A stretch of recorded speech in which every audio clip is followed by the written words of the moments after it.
Hey there, folks, and welcome back to Higurashi When They Cry Ray, the final volume of the Higurashi visual novel on Steam. So, last time we finished the first of 3 initial stories, and now we're on the second one, with conversation between the Satoshi and Rika, I believe? Yeah. So yeah, let's just push on. Come, Satoko. You need to apologize. For Rudy-san, I'm sorry for throwing the ball at you. But you were just standing there and being in the way. Satoko's apology was strange. It wasn't even an apology, really. It literally sounded like an excuse. She looked at Chie and Satoshi, wondering if that was enough. It didn't seem like Satoko had any intention of apologizing for throwing the ball at me, because Satoko wasn't even looking at me. Not really. It was like I didn't belong in her world. She'd never treated me this coldly before. And before anything else, she's talking strangely. It didn't seem like the situation that had befallen me was a rewind to so far in the past that Satoshi was still around. Something else had happened. Something bizarre that I didn't understand. That's how I felt as I listened to the odd way Satoko was talking. She sounded far more normal than the Satoko I know. Satoko made a face, like reading out a standard written apology was enough, then ran off into the hallway. I checked the clock. It was right in the middle of the afternoon break. Right in the middle of afternoon break. She was probably rushing back to the schoolyard because she didn't want to miss any more playtime. As she turned her back on me and ran, I suddenly felt very cold and sad.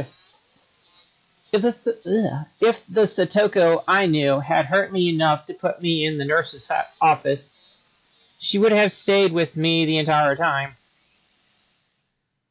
Her first steps vanished before she'd even looked at me once. It didn't seem like she hated me. It felt like she wasn't even interested.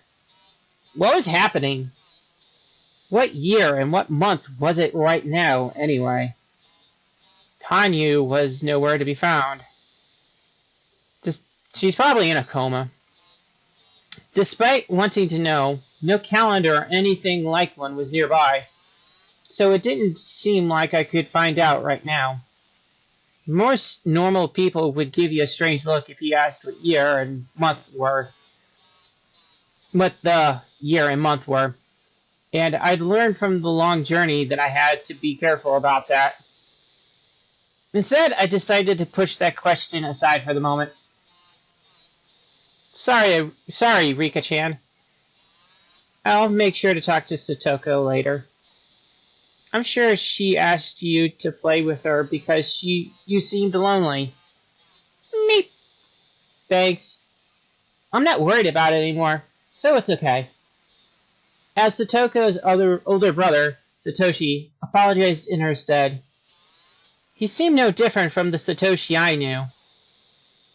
Alright, I'm going to get going then. Thank you, Satoshi. Anytime. Satoshi gave a little wave of his hand, turned, and left the nurse's office. A new set of footsteps approached in his place. From their pace and sound, it wasn't a child. It was probably Coach. Chie had called for him. Ah, Doctor. I'm sorry to call you out so suddenly. She just woke up a few minutes ago. Is that right? That's good. It was a throaty voice. It wasn't Irie? The man who suddenly appeared was one I'd never seen in the clinic, or even at the Irie Institute. He was a large man with round curves, exactly opposite of Irie. The stubble on his face made him seem rugged. He was so distinct that I wouldn't forget him, even if I'd only met him once. And yet, I had no recollection of him. But he was wearing a white robe, and Chie had called him the doctor from the clinic. So he must have been a doctor from the Irie clinic. But I'd never met him before. Hey, Rika-chan. You sure went through a lot. Did the ball hit you in the back of the head? Would you mind if I took a look? Me? Without waiting for an answer, the mountaineerish doctor felt around the back of my head. His fingers were uncultured, completely different from Irie's delicate hands. Could you show me your eyes? Yep, you seem alright. Do you have a headache or anything?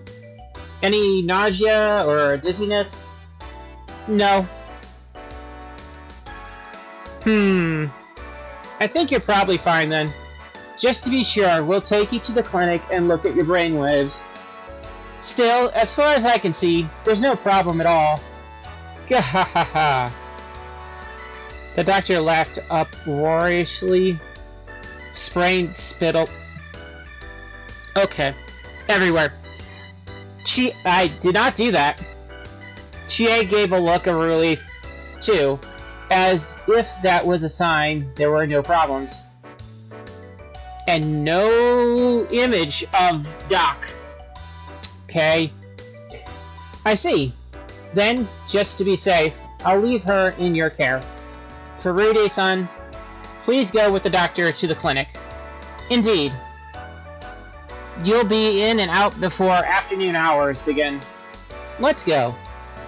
The big doctor, acting too familiar for my taste, pushed me out the door, and before I could fight my feelings of wrongness, I was taken out of the nurse's office. What was this world? Sometimes the dice came up with strange numbers and caused little differences. But this is the first world that felt this wrong to me. Did the dice rolls turn up something rare? After repeating this world for over 100 years, I thought I'd figure out pretty much every event, and yet this all felt so strange to me. There was something immeasurable about how strange it was, and I couldn't help but feel intensely anxious. I put my shoes on at the entrance before being taken to a parked car in front of the school gate. All the while, I stared at the big man's back as he walked, racking my brains trying to remember him, but I couldn't come up with anything. No matter how much I thought back, I couldn't recall any man like this in the Mountain Dogs, much less the Irie Institute. If Shitoshi was here, that meant it had to be before June 1982. Hanyu would always be there as soon as I woke up, and she'd tell me what was going on in that world. But in this world, I haven't seen Hanyu even once. The radiant sunlight, the annoying cicada cries, the lively voices of my classmates.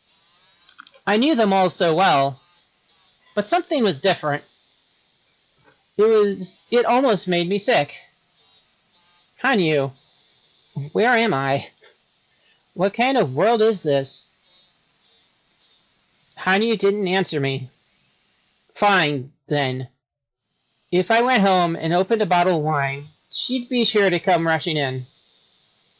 Not once had she ever allowed me a few elegant minutes to myself. Mi-chan, take this! Ha! Too slow. The most important rule of dodgeball is to go for the weaklings. Aiming for me was a tactical mistake. And the next slowest one is you. Fugya! Ow. I saw several classmates playing a game of dodgeball. Mion and Rena were there in the crowd. Rena? Any world where Rena was present was later than April 1982. And Satoshi disappeared from the village in June 1982. The only time Rena and Satoshi could be here at the same time was the short span from April to June of 1982. It didn't seem like I'd gone as far into the past as I'd feared. But I still had to repeat the June of 1983. That hadn't changed. Did I have to complete those long, difficult days of nothing but strife yet again? Teaming up with my friends, trusting each other, grappling with our suspicions of each other, believing in miracles, and fighting alongside everyone. And all the coincidences in the world to help save us. If we missed any one of those elements of the process, this world would end in horrific tragedy. I'd gotten past this dead end before. This was the second time, so I understood a little of how to fight against Takano's group. So I probably wouldn't have to spend another whole 100 years. But even still, it would definitely take several of those years, if not dozens. But I never wanted to spend another day in that June of 1983 ever again. The despair I felt at reaching the goal once, then getting kicked back to the start. Sigh. I got into the man's car, and as it bumped over the rough roads, I sorted out the situation I was in. That day in July 1983, I went to have a good time at the pool with everyone, and on the way home, there was an accident, and I died. And right before dying, I used the power I never thought I'd have to use again and turned back time once more. This world was probably in June of 1982. It was considerably hot, so the Watanigashi festival couldn't be far off. That meant the countdown to Satoshi's disappearance had already begun. Earlier in the nurse's office, he'd given me kind and considerate words, but an unyielding darkness would have been starting to take control of his heart. His fear of his inescapable terminal illness's footsteps. I thought back to how the Haozhou siblings had looked in the nurse's office, and to Satoko and Satoshi's everyday sibling relationship. It would cease to be an everyday thing in just a few days or weeks. Satoko's somewhat cold treatment of me had hurt, but when I remembered that, I felt pity for her. Satoko, for now, at least, treasure that time. Your relationship with Satoshi is limited. That cruel fact hadn't been overruled a single time in any of these 100 years of worlds. In other words, it was inevitable. I could only sympathize with the fate awaiting Satoko now. Eventually, the Irie Clinic came into view. Every time I saw it, I was struck by its magnificence.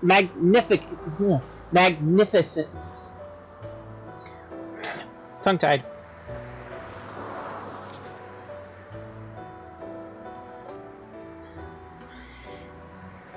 It was almost too much for Hinamizawa. But this time, the clinic building felt a little dull.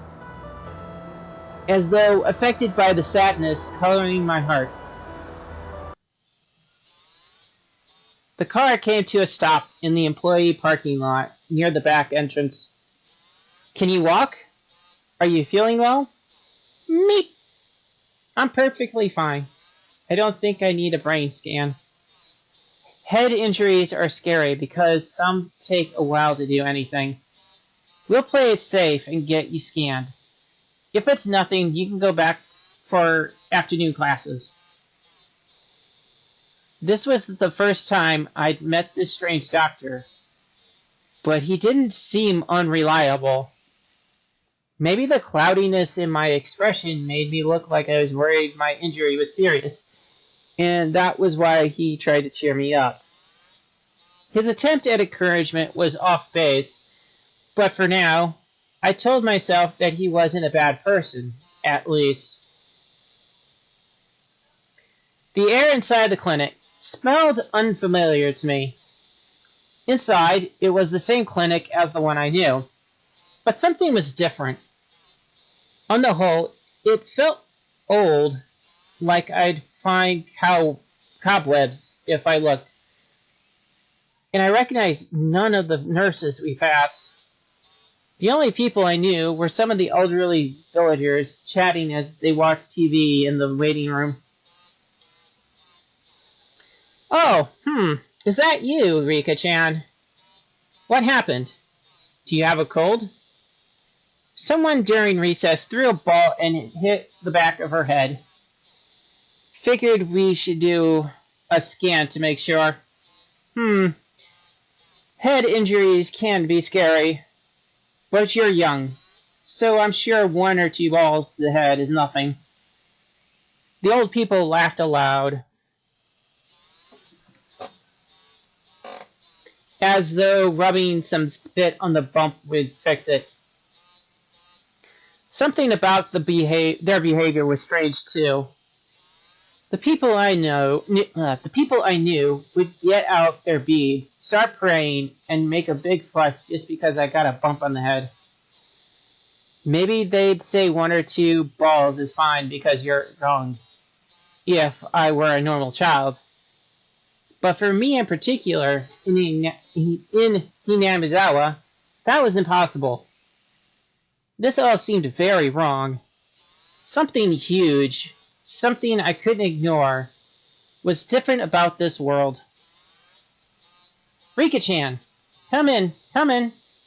After the large man went straight into the examination room, he called me in. The queen carrier had come for an examination, and the next logical step was that Irie, the director, would appear. But he hadn't appeared yet. The discomfort I'd been feeling this whole time got even stronger. And then I spotted something odd. It was a notice from the hospital hung in the waiting room. Please be sure to bring your insurance card on your first checkup of the month. Takano Clinic. Oh. No. Huh? Takano Clinic?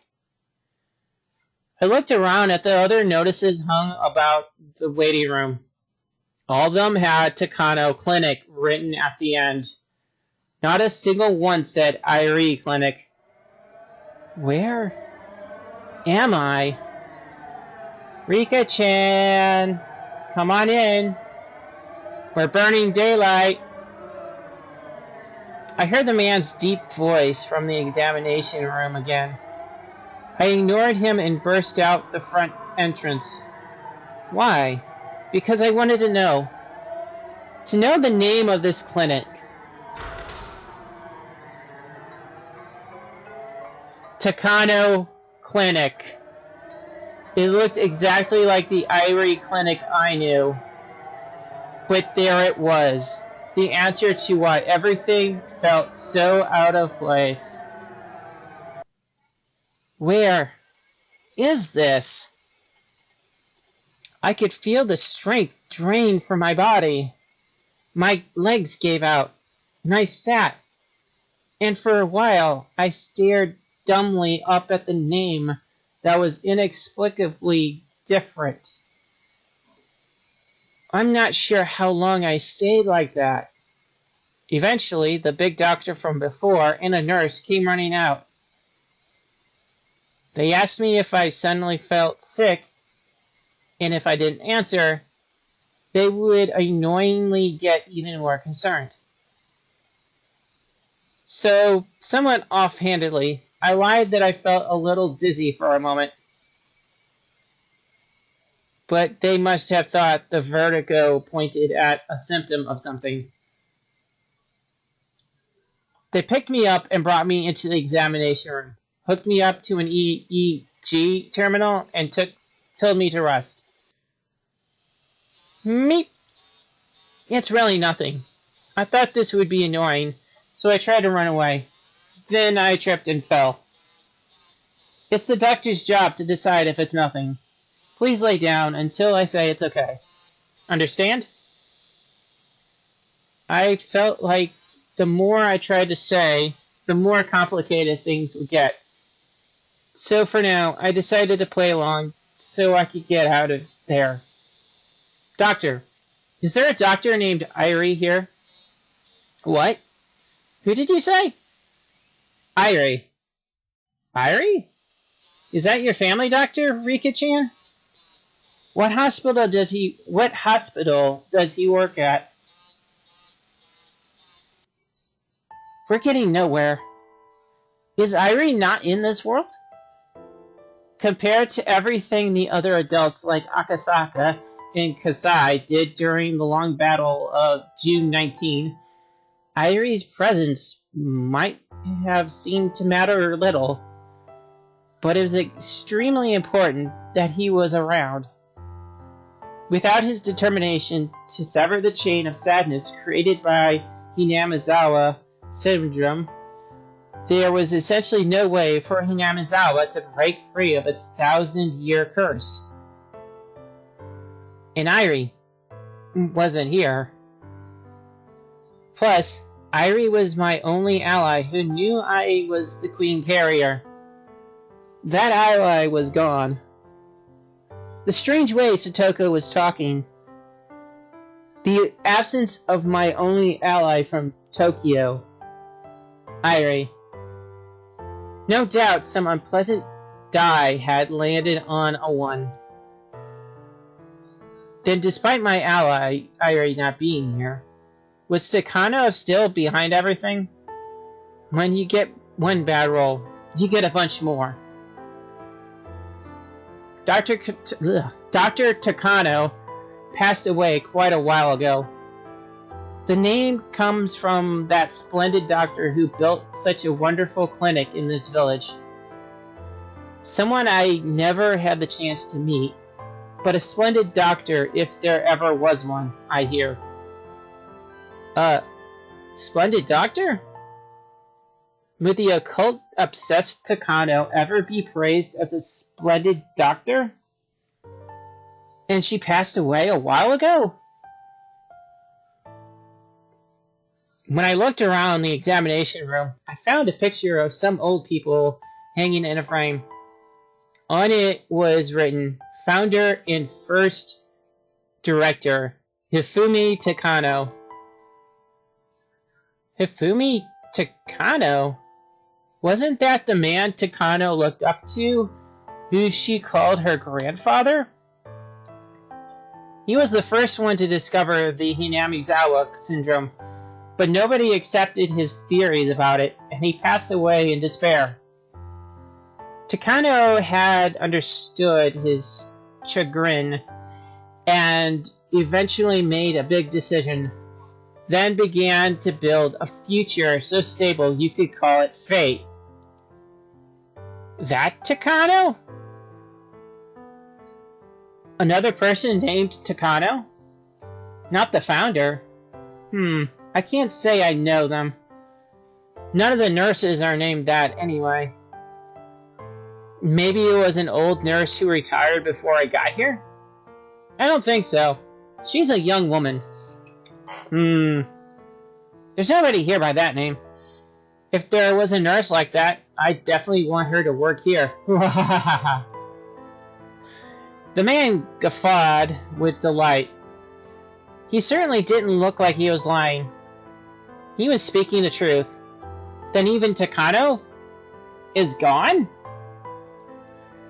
Irie was absent. Takano was absent. The Irie Institute didn't have its director or vice director. What did that all mean? Who was the director then? Oh, and what about the Mountain Dogs? The Irie Institute was, at its heart, a research institution.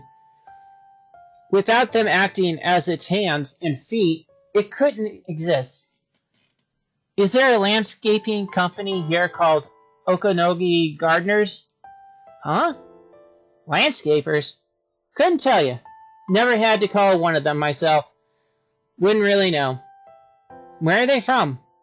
I thought they had an office in Okonomiya. Why not look them up in a phone book later? Individual people sometimes don't show up in them, but I think most companies should be in there. Could the Irie Institute not exist in this world? Would that mean this world didn't have a dead end at all? I couldn't figure anything out. Which dice were showing 1, and which were showing 6?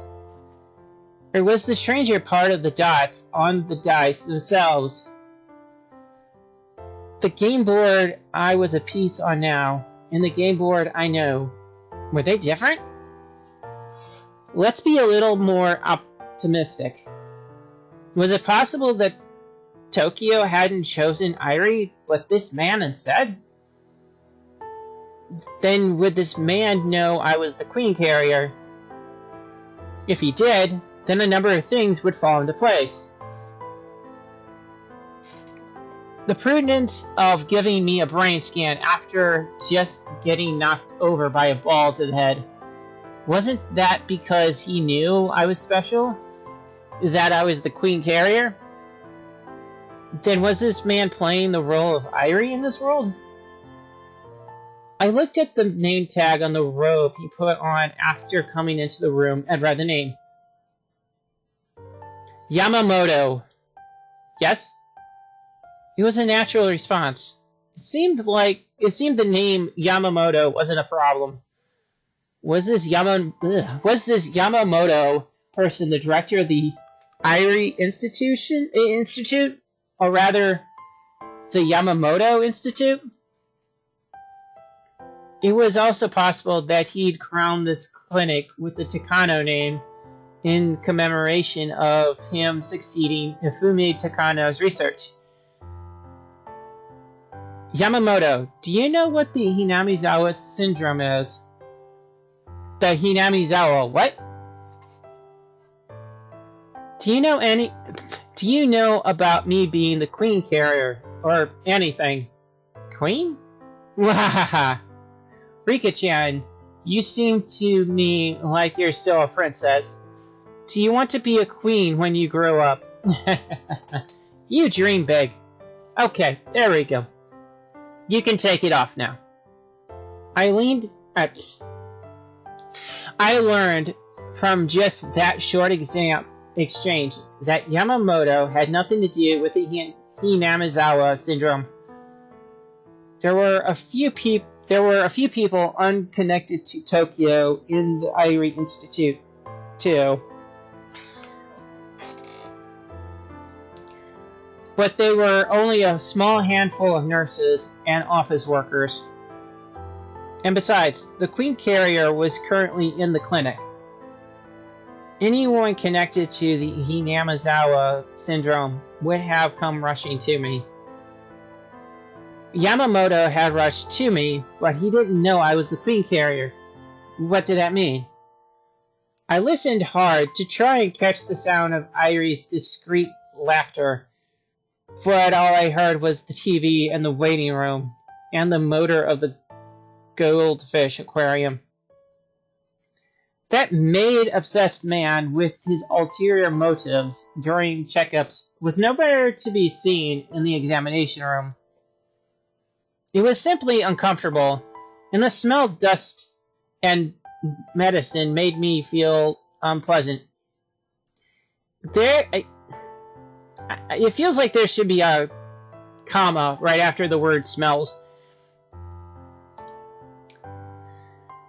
Now I knew. This really wasn't the clinic I knew. It wasn't just a strange feeling anymore.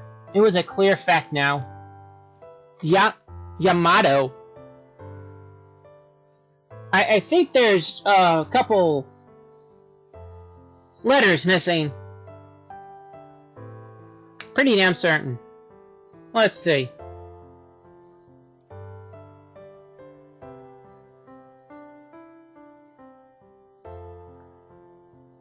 Yeah, there's two letters missing from that.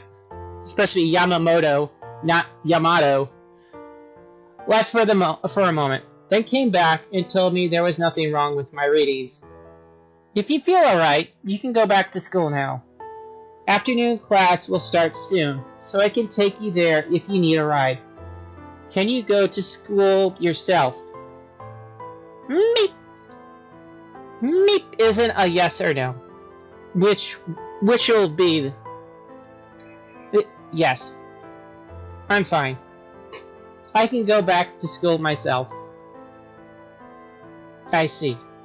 Then get going. I'll call Chie-sensei and tell her you're coming back.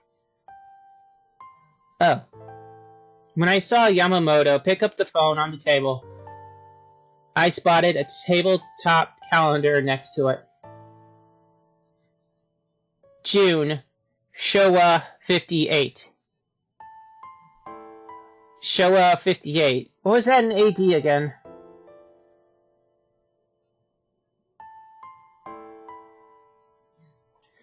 The Pacific War ended in Showa 20, which was 1945. 58 minus 20. I'm bad at borrowing, but luckily I didn't need it.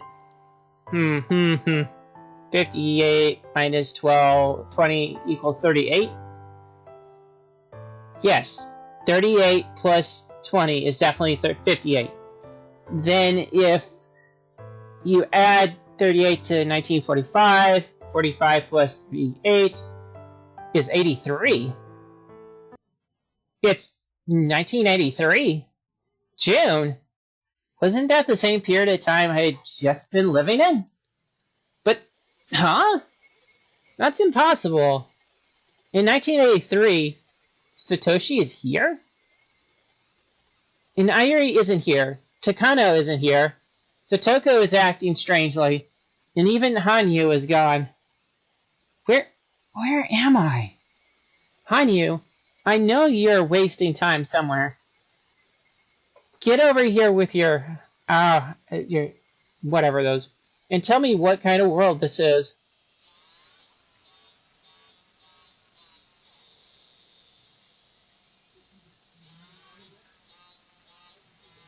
I walked through downtown on my way back to school. All the storefronts were familiar. Nothing had changed. But for some reason, there were less people and more stores with their shutters closed. This apparent state of decline reminded me of New Year's or New Year's Eve. It was a strange sight during the season when you could hear cicadas crying. I barely passed anyone, and even when old people walked by, they didn't talk to me. Normally, if I met an old person in the middle of a day like this, they'd ask if I had a cold and was staying home from school, or they'd start rubbing their prayer beads and saying weird things. There was none of that. Just like the old people in the clinic, they reacted with disinterest. I wasn't in the mood for it anyway, so I was thankful they didn't do any of that. But there was already a heap of oddities before me, and I couldn't help but feel like it was growing even bigger. Afternoon break was long over by the time I got back to school, and it was now time for afternoon classes. I went through the entrance and changed into my slippers, and then I noticed another strange thing.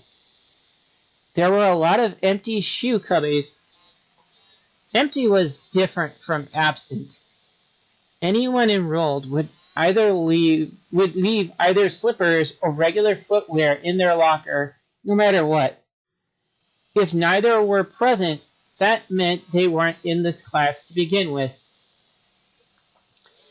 Sometimes people took their slippers home to wash during the weekends, but any lockers being empty during the day was unthinkable. I counted. A little over 10 pairs of shoes. That was only half of how many people were in the school I knew. Everything was so messed up. I had no idea what was going on. I steeled myself and opened the classroom door. Everyone turned around to look at me.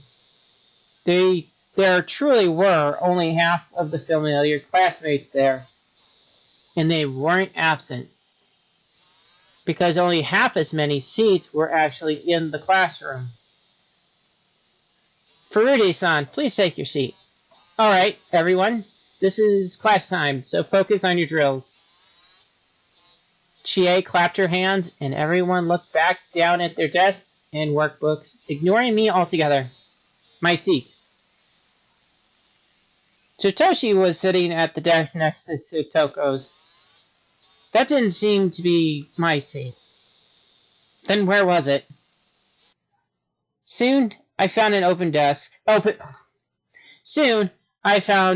seat, looking small and quiet in the back near the window. I could tell from the pattern of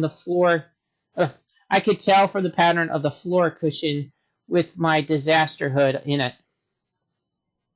What? That seemed to be Rika Furude's seat in this world. It was in the corner, as though the classroom had forgotten about it. There were no seats next to it, and nobody would see it when looking at the blackboard. In a place where I wouldn't block anyone's view, whether or not I wasn't there.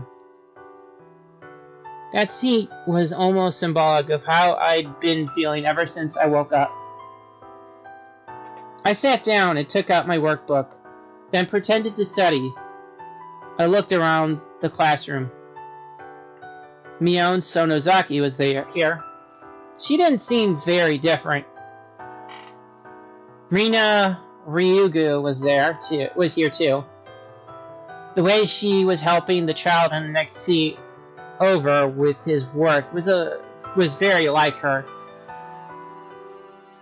Totoko and Satoshi were studying together as friendly siblings. Satoshi, being the older brother, was teaching her things, but Satoko looked disgruntled, and his words went in one ear and out the other. To me, it was almost like she didn't hate studying. She just didn't like their roles being reversed, since she looked after him at home, and it made me smile a little. I still felt a tiny pain in my chest from Satoko's cold treatment of me in the nurse's office, but as far as I could tell by looking at her individually, she seemed totally normal. But I still couldn't shake the feeling that something was wrong there. When Satoko was with Satoshi, she was often gloomy because of her problems at home or their aunt's abuse. So they were acting like normal siblings, and though I knew was rude to Satoko, that felt wrong. But if Satoko had a normal life, that was fine. The bigger shock, though, was the absence of the most important person in our group of friends. I looked around the room several times for him, but he wasn't here. Keiichi Maibara, wasn't here. I'd made multiple excuses, like I wasn't seen right, or he happened to be absent that day. But even the list of students on cleaning duty hanging on the wall didn't have Keiichi's name on it. Everyone in the class would have had their names on there, but Keiichi's wasn't. Keiichi Maibara didn't exist in this classroom, even though it was June of 1983 in this world. I see. On rare occasions, there would be a world where Keiichi hadn't moved here. It wasn't the first time, but it was a sad thing. Keiichi was an important key to crushing the fate of June 1983. If he wasn't on the game board, then this game was predetermined to be a loss. But was this even a game at all? No Airi, no Takano, no signs of the Institute from Tokyo researching Yinamizawa syndrome. If none of them were here, what... didn't that mean there was nobody at all to fight? Didn't that mean there was nobody at all to fight? Yeah. If I didn't need to fight, then, in a sense, Keiichi's absence wasn't an issue. Actually, in this case, June 1983 wasn't fated to be a dead end, and, in other words, in this world, the 1,000 dice all turned up ones, and that changed that absolute fate Takano had constructed with her certain willpower into something else? I had no idea what that was. Could this world even be explained by what dots came up on the dice? Where am I? Someone, tell me. Obviously unable to focus during class, my head was filled with listless cries of the cicadas, and the feeling of being out of place that I couldn't get rid of.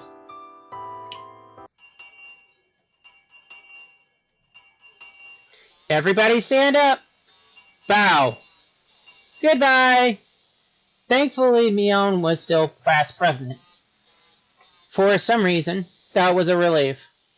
Oh, was there even a club in this world? If I could receive the baptism of those crazy club games, maybe it would clear up my feelings a little. On days we had club, she'd always called all the members right when school ended. Expecting that, I stayed in my seat as everyone ran out into the hallway. Satoko was one of those who dashed out.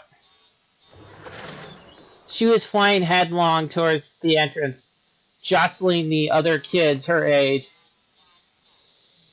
Satoshi left too, following behind her. Mion and Rina talked to each other as they got ready to leave. As far as it looked, we didn't have club. The club was annoying at times, but I yearned for it so much now. Was there no club in this world? As I started to feel lonely, I saw a grin spread across Mion's face before she and Rina approached me. Normally that grin would look gross, but when Mion did it, it didn't feel bad. Our eyes met. Thank goodness. Even this world had the after-school club it was supposed to. Hey, Rika-chama. Got a moment before you go home? Meep! Is it club? For the first time since coming to the world, I smiled. I had no idea what was going on in this world, so having one of my hopes come true made me very happy for the moment. Probably not. No, not that. You're on duty tomorrow, right? Here's the logbook. In club? Huh? What? Did you want to be in my club too, Rika-chan? Me? I gleaned two things from Mion's few words. One was that I still wasn't a club member. The other was that, even so, the club still existed. For me, right now, that was incredibly happy thought. That was an incredibly happy thought. Then, Rika Furude, I hereby grant you permission to join my club. Me-chan, you're being weird. Rina laughed like it was a funny joke. But why? But even if you're in the same club, you still can't do club things with us. But why not? I mean, your house and my house are in opposite directions, right? Maybe? Oh. When Mion said her club, she probably meant the club of not having a club. The going home club. And she must have been saying we went home in different directions, which was why I couldn't do club activities. Going home together with her. In other words, the club doesn't exist in this world either. Me-chan, can't we have a club? Can't we have club activities with Rika-chan once in a while? But we go in opposite directions. Haha. Maybe it's okay from time to time. Maybe. After I realized I'd have to go home all alone, Rina said she'd leave school with me. That kind consideration was just like the Rina I knew so well. We didn't have club, but Mion and Rina were still Mion and Rina. Sorry, but I'll have to pass. I gotta get back quick for my job at my uncle's place. Oh, then Rika-chan and I will have our after-school going home club. Yeah. Thank you, Rina.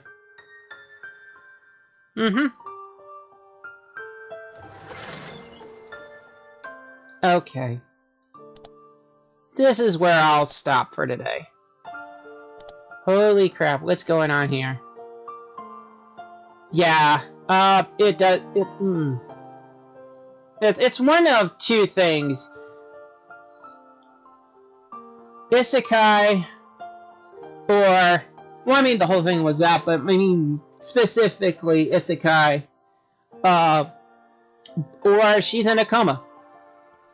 So, anyways, we'll find out more next time. But until then, everyone, goodbye.